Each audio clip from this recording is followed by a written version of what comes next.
Македонија природно припаѓа на евроатлантското семејство. Воедно даваме целосна подршка на меѓународната дипломатија да воспостави праведен мир во Украина, изјави министерот за надворешни работи Тимчо Муцунски. Нашата држава е целосна, посветена и активно придонесува заедно со сојузниците Алијансата за зачувување на мирот и стабилност. Професорот по безбедност Маријан Ѓуровски тврди дека принципите кои ќе се воспостават при решавањето на украинската криза ќе важат и за затворање на балканските отворени прашања, како што се Косово и Република Српска.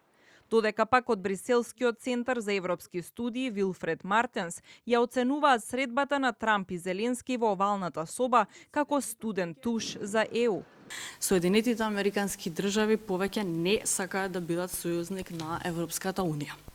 Останува на унијата по овој студен туш брзо да делува и да ги консолидира своите позиции. Во спротивно, ризикува да стане маргинален актер во новиот глобален поредок. Европа мора да си ја врати стратешката независност од САД преку градење на своји одбранбени капацитети, а новата германска влада ќе троши на одбраната без речиси никакви ограничувања, констатира представникот на фондацијата Конрад Аденауер во земјава Даниел Браун.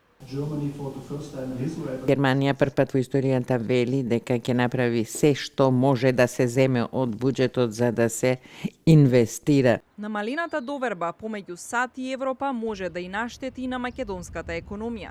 Доколку трговската војна ескалира со најавените царини кон Германија, од тоа ќе настрада и македонската индустрија, која најмногу извезува автомобилски делови за германскиот пазар, велат од фондацијата Конрад Аденауер.